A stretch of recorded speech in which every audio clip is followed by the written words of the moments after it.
Bien, pues vamos a seguir tratando, creo que hoy voy a terminar ya con el tema de nacidos para vencer. Cuando nos convertimos, una de las señales inequívocas de que realmente hemos nacido de nuevo es que tenemos una nueva vida. Hay una nueva vida, vivimos de otra manera. Nacemos para vencer, no para vivir en derrota.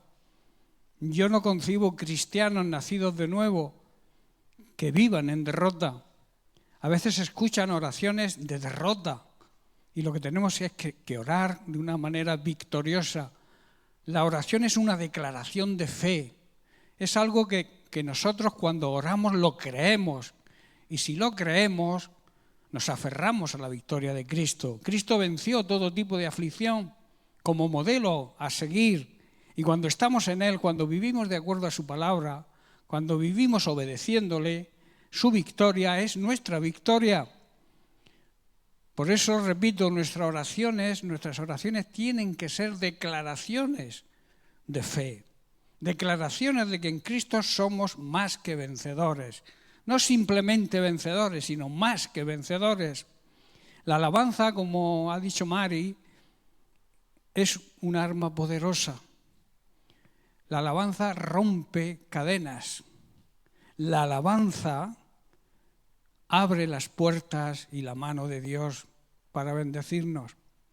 Y eso a veces no lo apreciamos. Y tengo que decir que alabar a Dios no significa solamente cantar canciones de alabanza. La alabanza conlleva la obediencia a Dios. Si tú cantas canciones preciosas, canciones bonitas, pero no obedeces a Dios, tu alabanza no sirve. No sé si comprendéis. La alabanza va ligada y la adoración va ligada a nuestra manera de vivir. Si yo alabo a Dios pero no le obedezco, de nada sirve mi alabanza. Eso hay que tenerlo muy claro.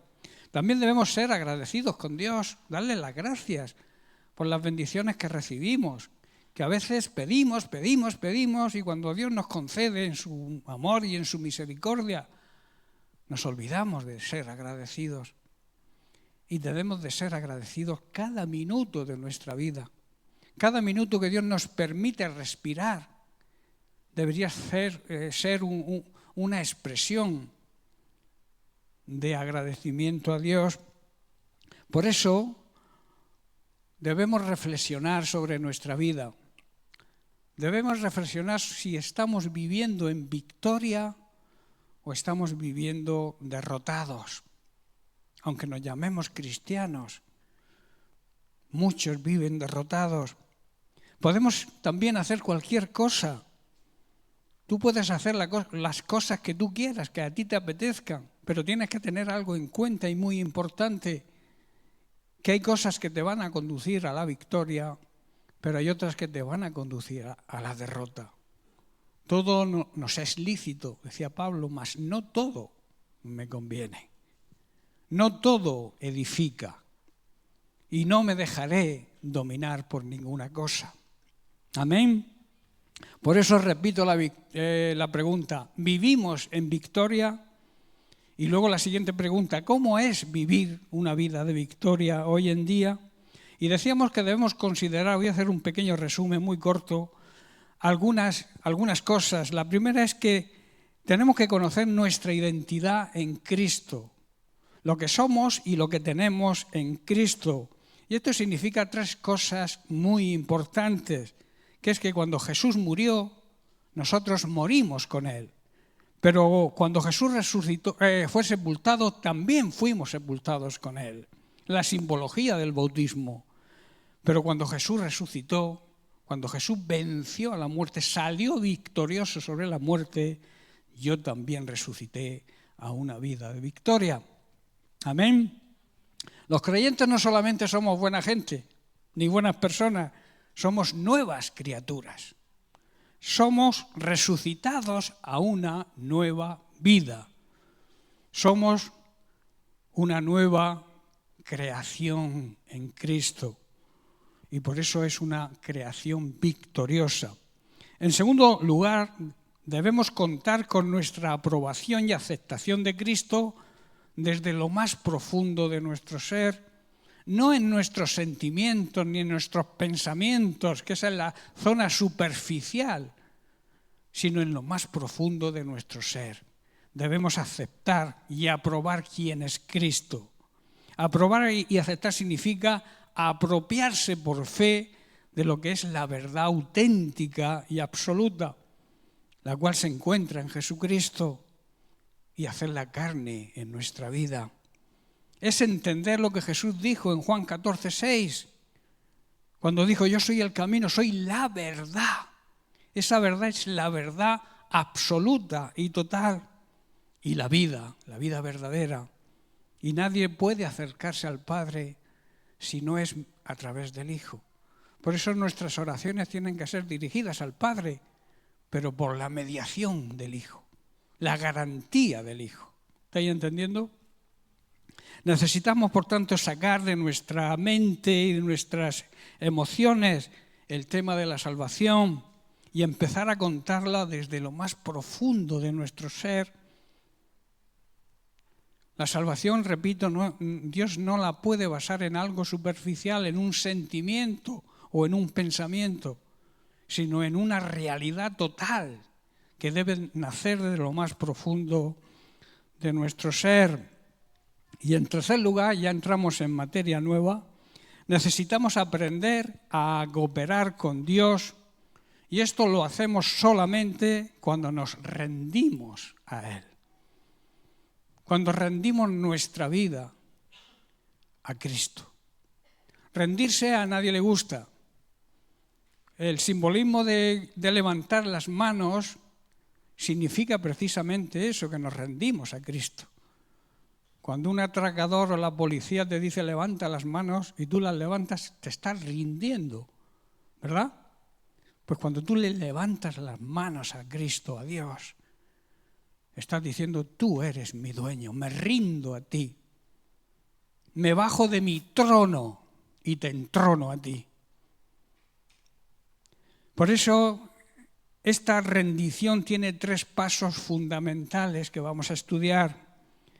Primero, debemos destronar el pecado de nuestra vida. Debemos destronar al diablo de nuestra vida, que es el que nos induce al pecado. Dejar de ser esclavos del pecado. Dejar que el pecado sea nuestro dueño. Dejar de ser dominados por las mentiras y maquinaciones de Satanás. Pablo dice en Romanos 6:12, no reine, o sea, no sea vuestro rey, pues, el pecado en vuestro cuerpo mortal. No tenemos que permitir que el pecado gobierne nuestra vida. Podemos fallar en un momento determinado. Tenemos a Jesucristo como abogado. Podemos pedir perdón y arrepentirnos, pedirle perdón a Dios y al que hemos ofendido. Y Dios nos perdona y se olvida de ese pecado. Porque Jesucristo está intercediendo por nosotros. Lo que no nos es permitido es la vida de pecado. Vivir en pecado sabiendo que estoy viviendo en pecado y persisto en ese pecado. Cuando persistimos en el pecado es nuestro dueño. Él reina sobre nosotros y nosotros somos esclavos de aquel a quien nos rendimos. Tú te puedes rendir al pecado y rendirte a Satanás y tendrás las consecuencias. En cambio, si te rindes a Dios, si te rindes a Cristo, si te pones en obediencia a su palabra, Cristo es el que va a reinar en tu vida. Amén. Por eso tenemos que tomar la palabra de Dios y decir: conozco mi identidad en Cristo. Cuando te venga la tentación, cuando el enemigo te ataque tentándote, te tienes que decir: no tenemos que permitir que tú gobiernes en mi vida. No te lo voy a permitir. Conozco cuál es mi identidad en Cristo. Sé lo que hizo por mí. Lo sé desde lo más profundo de nuestro ser. Acepto como una verdad absoluta lo que Cristo hizo por mí. Por tanto, destrono el pecado de mi vida. Lo bajo del trono. y decirle a Satanás, tú no vas a arruinar mi vida, que es lo que él quiere, con sus mentiras y sus maquinaciones. Por eso Pablo en Romanos 6,14 nos dice, porque el pecado no se enseñoreará. Repite, no será vuestro Señor, pues no estáis bajo la ley, sino bajo la gracia. No estamos bajo la ley de Moisés, estamos la ley de la gracia. Y la ley de la gracia es la ley de Cristo. Y la ley de Cristo se basa en el amor a Dios y en el amor al prójimo. Esa es la ley de Cristo. Hay muchos que dicen que como no estamos bajo la ley podemos hacer lo que queramos. No estás bajo la ley mosaica, la antigua ley, porque Jesucristo vino a sellar el nuevo pacto. Pero estás bajo la ley de Cristo. Y Cristo te dice, ama a Dios sobre todas las cosas y a tu prójimo como a ti mismo. Cuando tú cumplas esos dos grandes mandamientos, que tienen la misma importancia, porque tú no puedes decir que amas a Dios y aborreces a tu hermano, o tú no puedes aborrecer a tu hermano y decir que amas a Dios, porque es falso, te estás engañando a ti mismo. Repito, tienes que decirle a Satanás, tú no vas a arruinar mi vida. La gracia que Dios nos concede es el poder que nos capacita para superar cualquier tentación y cualquier prueba. Y también nos concede el poder para destronar el pecado de nuestra vida. El siguiente fundamento es que debemos destronar el pecado y entronar a nuestro Señor y Salvador Jesucristo. Sentar en el trono que se merece nuestro Señor y Salvador Jesucristo. Por eso Pablo en Romanos 6,13 nos dice, ni tampoco presentéis vuestros miembros como instrumentos de iniquidad para el pecado. Usad nuestros miembros físicos para pecar, sino presentaos vosotros mismos a Dios como viviendo fuera de los muertos. Aquí se refiere a los pecadores, a los muertos espirituales, a aquellos que están condenados porque no se arrepienten. Y vuestros miembros a Dios como instrumentos de justicia. Justicia significa hacer el bien, hacer las cosas bien, hacer las cosas de acuerdo a la palabra de Dios. En otras palabras, está diciendo Pablo, habéis muerto al pecado. Ahora volvéis a vivir. Ahora tenéis una vida de victoria sobre el pecado. Así que no dejéis que el pecado os use para hacer lo malo. Hay personas que no entienden lo que significa devolver mal por bien, que es una de las bases para entender lo que Dios nos hace si no perdonamos o si no hacemos las cosas bien. Yo no puedo, si me insultan, devolver un insulto y luego decir que eres cristiano. Y algunos dicen, no te pego porque soy cristiano. Pues solo faltaba eso, ¿verdad? Presentaos vosotros mismos a Dios como viviendo fuera. Nosotros vivimos junto a los muertos espirituales, a los pecadores, pero debemos demostrar que nosotros no somos pecadores, porque practicamos la justicia. Somos justos. No es suficiente decir, Satanás, retírate en el nombre de Jesús. Muchos utilizan esta frase, pero esto no es suficiente. Esto es como utilizar una varita mágica. Pero esto no funciona así. Lo primero que debemos decir es, Señor Jesús, ahora mismo te pongo en el trono de mi vida. Eso es lo primero que debemos decir. Entronar a Cristo en nuestra vida. Y me rindo completamente a ti. No a medias. A veces rendimos algunas cosas al Señor, pero otras como que no nos gusta rendirlas. Pero a Cristo hay que rendirse para que esto funcione. hay que rendirse totalmente. Dios no hizo las cosas a medio, ¿verdad? Él no murió, no medio murió. No medio fue sepultado. No medio fue resucitado. Él lo hizo todo completo. Consumado es. Todo ha sido hecho. Por eso nuestra entrega tiene que ser también total a Él. Rendirnos a Él debe ser una rendición total, no parcial.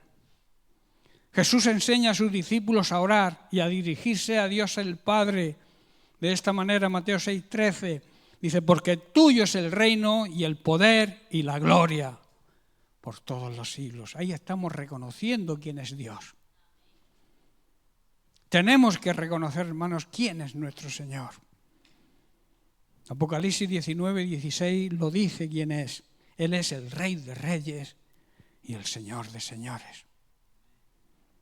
Nosotros antes de convertirnos éramos esclavos del pecado, todos nosotros.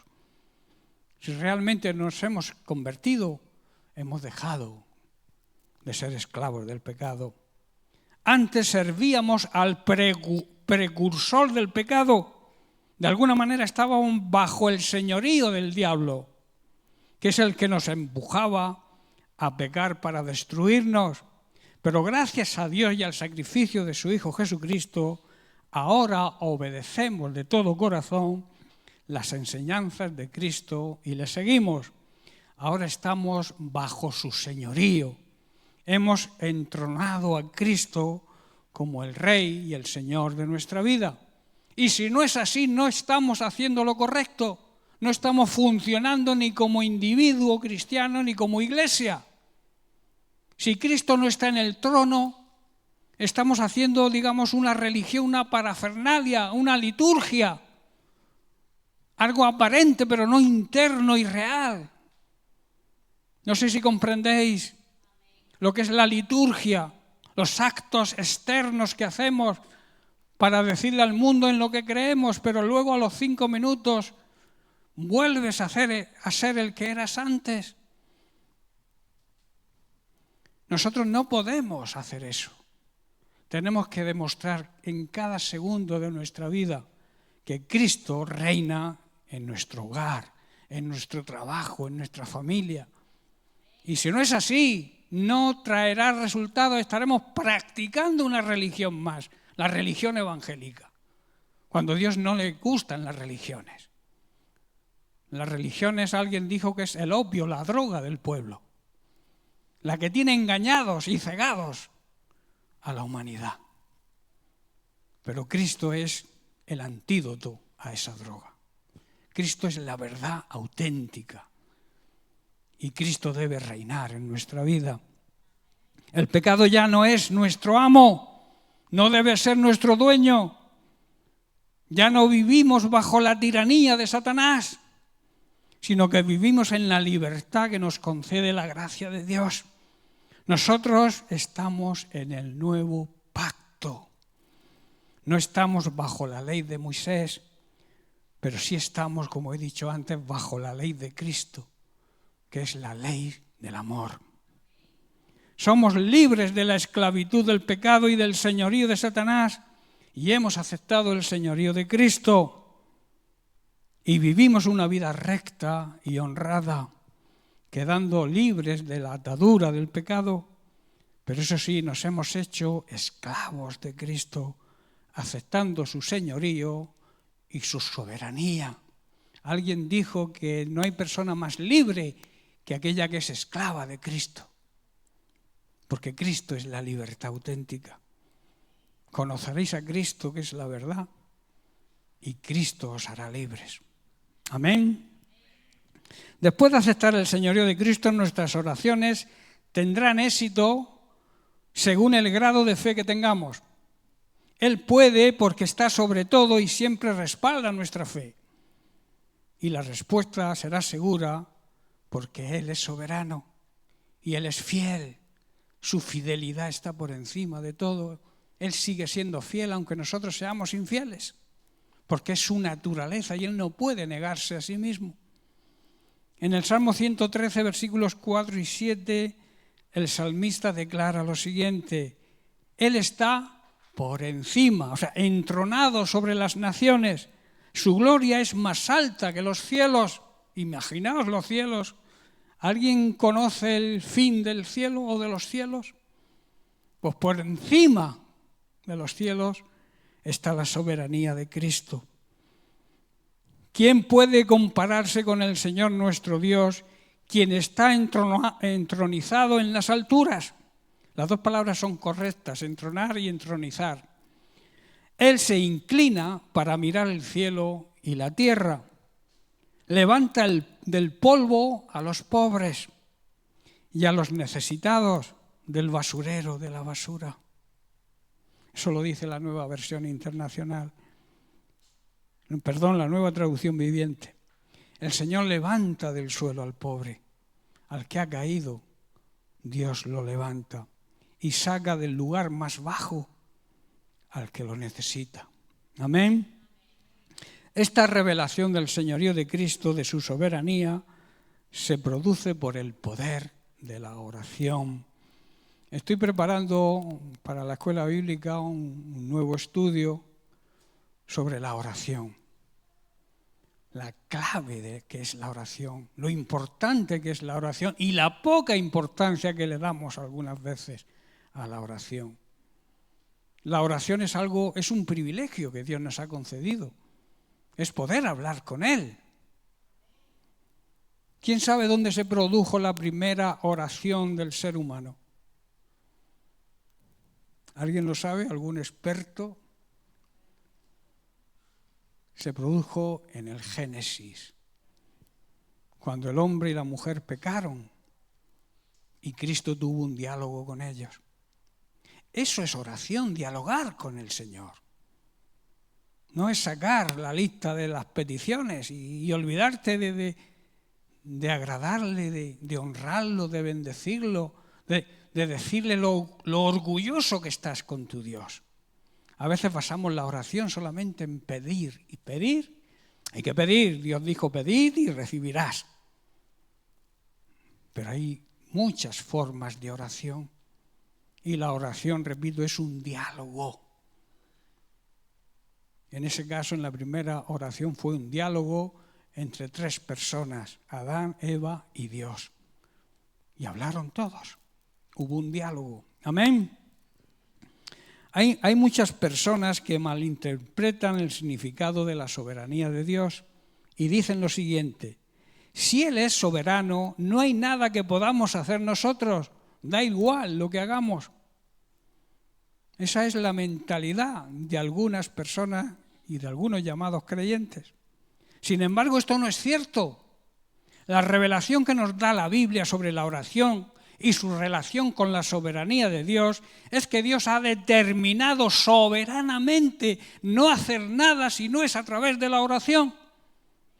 ¿Estáis comprendiendo? Dios es soberano y entonces ha decidido que si queremos recibir algo, tenemos que orar, tenemos que dialogar con Él, tenemos que pedirle a Él. Por eso el diablo nos aparta de la oración. Cada vez viene menos gente a la reunión de oración. ¿Por qué? Cuando es la reunión más importante, el tener el privilegio de hablar con Dios. Aparte de nuestra oración personal diaria, debemos orar como iglesia, interceder por los problemas de la iglesia, interceder por los hermanos, por los que sufren, por los matrimonios que andan con problemas. Es una obligación de la iglesia. Queremos que se resuelvan nuestros problemas, pero que los resuelva Dios por su cuenta, sin yo hacer nada, hacer lo mínimo. La Biblia Dios le dijo a Josué, esfuérzate y sé valiente. Para conseguir las metas hace falta dos cosas: nuestro esfuerzo y nuestra valentía. Si no, es imposible. Tú podrás ser un gran experto. Dios te ha dado grandes talentos para el trabajo, grandes talentos para tu mente, que tu mente sea una mente privilegiada. Pero esos talentos y esa mente no funcionan si no hay disciplina. Otra persona que no tenga esos talentos, pero que sea una persona disciplinada, va a conseguir más que el otro que tiene tantos talentos y esa mente tan privilegiada. ¿Entendéis lo que estoy diciendo? Esfuerzo, disciplina y valentía. Es imposible conseguir metas si no es así. Fue Dios mismo quien decidió que la oración sería el medio que Él usaría para obrar soberanamente en cualquiera que sea nuestra situación. Jesús dijo, pedid y se os dará. Todo el que pide siguiendo los parámetros marcados en su palabra, recibirá lo que pide. A veces decimos, ¿por qué pido y no recibo? Porque estás pidiendo saltándote las líneas rojas que Dios ha puesto para concederte lo que pides. Primero, que esté de acuerdo a su voluntad. Y segundo, que sea algo que te beneficie, porque Dios a veces no concede cosas porque sabe que nos van a perjudicar. ¿Estáis comprendiendo, hermanos? Veo caras serias y no sé si... No sé. Veamos unos versículos del Salmo 73, donde Asaf, el salmista, estaba fuertemente tentado a envidiar la prosperidad de la gente mala.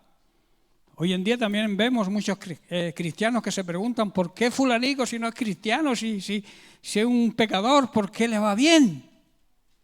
¿No habéis tenido esa tentación a veces? Una tentación muy común que ha tratado siempre a muchos creyentes, pero él, Asaf, establece a sí mismo el gran principio por el cual se decidió a cumplir, y es la bondad de Dios. Leemos el versículo 1. En verdad Dios es bueno con Israel, con los de corazón puro. Siempre hay una condición que Dios pone. Dios es bueno con su iglesia hoy. Dios es bueno, pero ¿con quién? Con los que tienen un corazón puro. Pero en cuanto a mí, Asaf está reconociendo, casi perdí el equilibrio. Mis pies resbalaron y estuve a punto de caer. ¿Por qué? Aquí está la clave. Porque envidiaba a los orgullosos cuando los veía prosperar a pesar de su maldad. Estaba pensando en eso. ¿Por qué a los malos les va bien y yo tengo tantos problemas? Pero vemos cómo reacciona y cómo se apoya en la bondad de Dios a partir del versículo 24. Dice, me guías con tu consejo y me conduces a un destino glorioso. ¿A quién tengo yo en el cielo sino a ti? Ahí vemos el reconocimiento. Te deseo más que a cualquier cosa en la tierra. Yo pregunto, ¿deseamos a Dios, a Cristo, más que cualquier cosa de esta tierra? ¿Más que cualquier riqueza? ¿Más que cualquier casa, coche, lo que sea? ¿Deseamos más al Señor que a todo esto? Amén. Los mentirosos no entrarán en el reino del cielo. Puede fallarme, dice el salmista, la salud y debilitarse mi espíritu, pero Dios sigue siendo la fuerza de mi corazón. Él es mío para siempre. Hace a Dios como una propiedad suya. Y luego añade, los que lo abandonen perecerán, porque tú destruyes a los que se alejan de ti. Los que se apartan del Señor, hermanos, acabarán por ser destruidos si no vuelven en sí, como hizo el hijo pródigo, puesto que Él es nuestra fuerza. Y cuando abandonamos al Señor, perdemos la fuerza auténtica y real. Los que no les sean fieles acabarán perdiendo la vida espiritual, perdiendo la vida eterna, o sea, condenándose. Pedro es muy claro en esto. en la segunda carta de Pedro, capítulo 2, verso 20, nos dice: ciertamente, si habiéndose ellos escapado de las contaminaciones del mundo por el conocimiento del Señor y Salvador Jesucristo, enredándose otra vez en ellas, son vencidos. Su postrer estado, su estado después, viene a ser peor que el primero. Esto es lo que les ocurre a aquellas personas que conocen a Dios, disfrutan de la bendición de Dios y se apartan. El estado es peor que antes de conocer al Señor. Así que ojo con apartarse de los caminos del Señor. Ojo por dejar de seguir a Cristo por un malentendido, porque yo no voy a la iglesia, yo no sigo a Cristo, porque fulanica no actúa bien. Ese es su problema.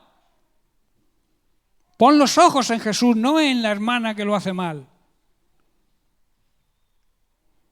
Yo considero que eso son excusas para no hacer lo que debemos hacer. Porque mejor, dice el verso 21, les hubiera sido no haber conocido el camino de la justicia. Mejor era que no hubieran conocido a Cristo, que después de haberlo conocido, volverse atrás del santo mandamiento que les fue dado, la palabra de Dios. Es precisamente lo que quiere decir Jesús en Mateo capítulo 12, versos 43 y 45.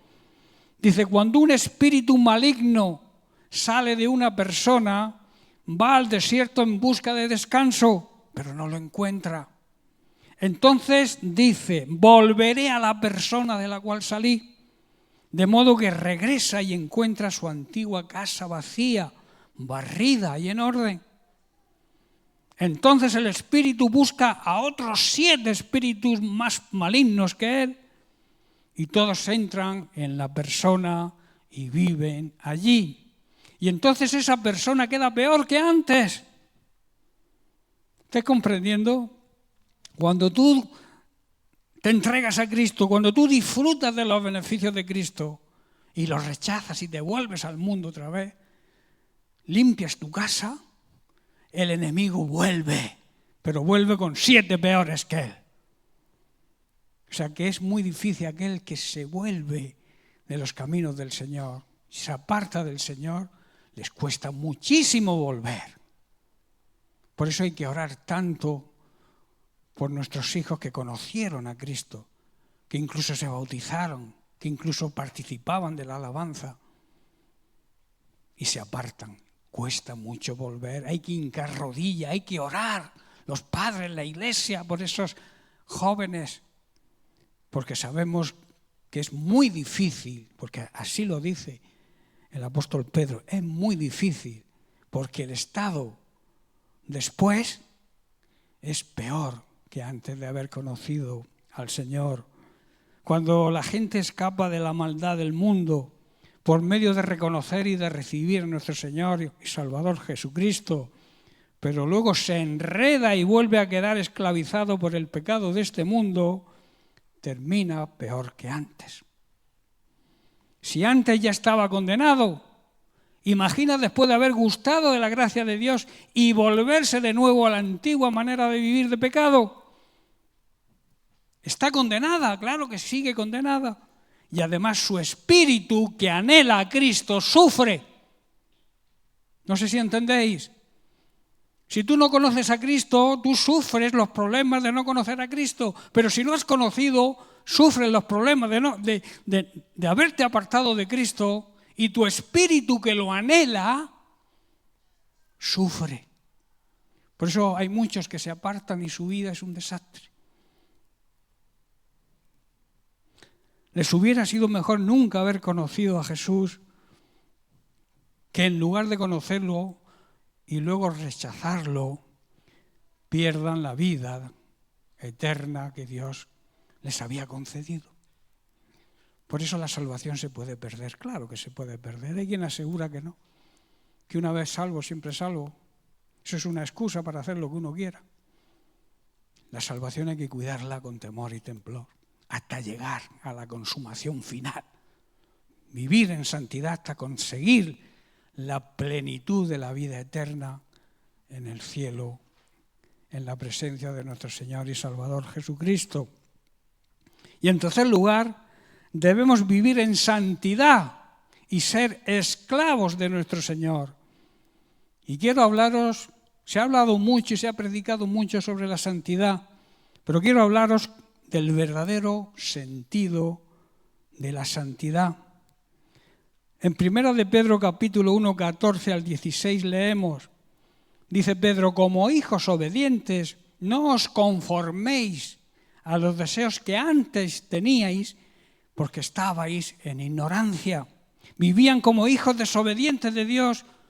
No debéis volver atrás si has vivido obedeciendo a Dios,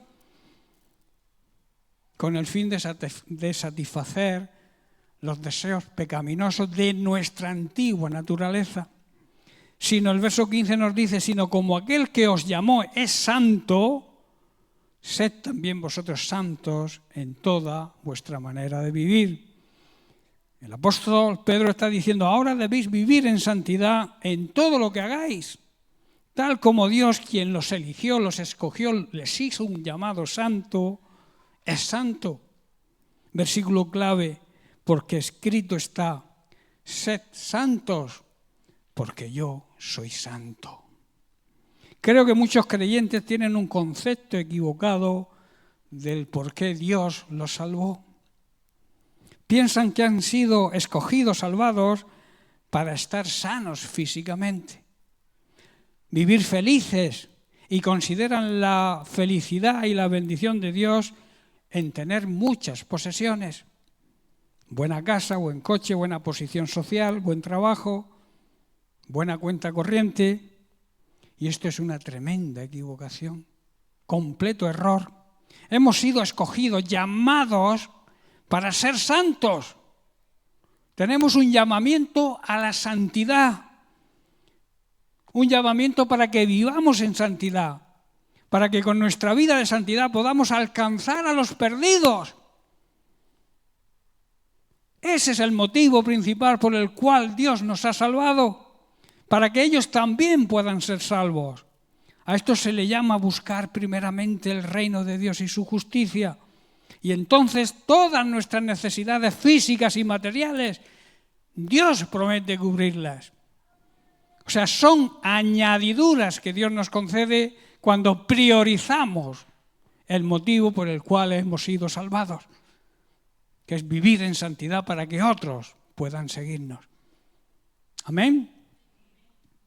Esto debemos recordarlo siempre, porque este es el propósito de nuestro llamado, es el propósito de Dios para nuestra vida.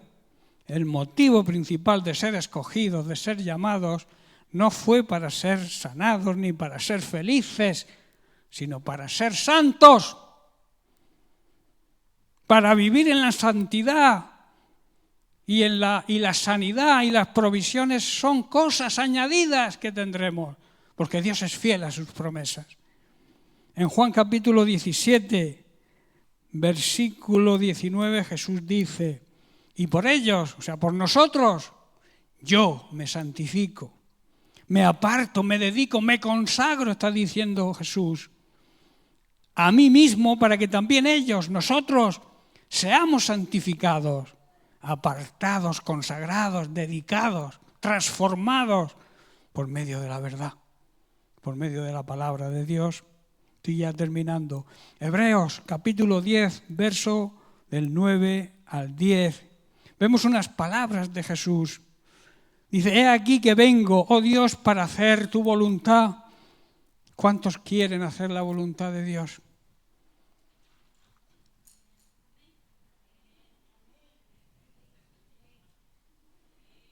Uy, con la boca pequeña. ¿Cuántos quieren hacer la voluntad de Dios? Pues hay que hacerla. ¿Sabéis que la voluntad de Dios es su palabra?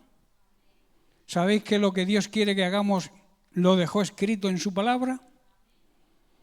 Por eso dice, he aquí, dice Jesús, he aquí que vengo. Él le pidió un cuerpo, Jesús, el Hijo, la segunda persona de la Trinidad, le pidió un cuerpo al Padre para poder bajar a esta tierra y relacionarse con nosotros. Dice, he aquí que vengo. oh Dios, para hacer tu voluntad. Quita lo primero para establecer esto último. Luego en el verso 10 el escritor de Hebreos dice, en esa voluntad somos santificados, somos escogidos, apartados y dedicados para un uso sagrado, mediante la ofrenda del cuerpo de Jesucristo, hecha una vez y para siempre. Dicho de otra manera, Jesús dice, aquí estoy, he venido a hacer la voluntad del Padre, y le pide a Dios que anule el primer pacto para que el segundo entre en vigor. Quita lo primero, quita las ofrendas, los sacrificios, los holocaustos por el pecado que fueron prescritos en el primer pacto para que se establezca el segundo pacto. No sé si entendéis.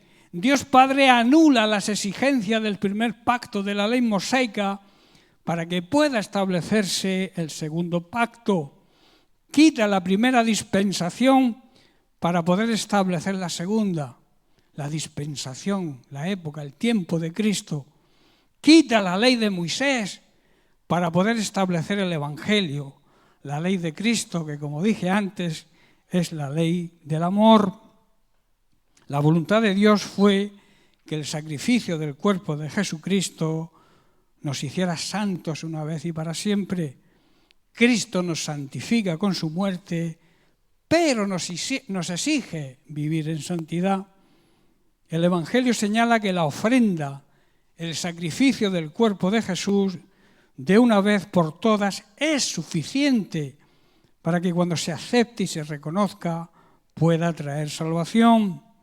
El problema de la sociedad y de muchos creyentes es que hay demasiados intereses personales y muchos deseos carnales que hacen que malgastemos, que desperdiciemos nuestra vida. En la actualidad tenemos demasiados deseos e intereses que consumen y malgastan nuestras vidas en cosas pasajeras, en cosas efímeras y que nos hacen olvidar lo más importante, lo eterno, las cosas de arriba, el propósito y el plan de Dios. Cuando nos enfocamos en lo material, cuando nos enfocamos en nuestros intereses personales, estamos dejando de lado el interés de Dios, el propósito de Dios, que es eterno. Quizá muchos de esos deseos pueden ser correctos, no lo dudo, y buenos, incluso lícitos, y que Dios quiere concedernos, si son de su aprobación y están de acuerdo con su voluntad. El problema consiste en el orden de prioridad. Si esos deseos los ponemos por delante del propósito divino, estamos siendo idólatras de esos proyectos personales. Por eso, y termino, lo verdaderamente importante para todo creyente es que seamos las personas que Dios quiere que seamos y que los que nos rodean se den cuenta, acepten el sacrificio de Cristo y lo reconozcan como Señor y Salvador, y así puedan también ser ellos santificados, apartados y dedicados para servir a Dios. Esta es la relación correcta con el Señor y para lo que fuimos llamados, y a través de esa relación podremos cumplir su propósito. Ser santos, vivir en santidad y llevar a los demás a la salvación. Amén. Bien, pues que Dios les bendiga y seguiremos la semana que viene.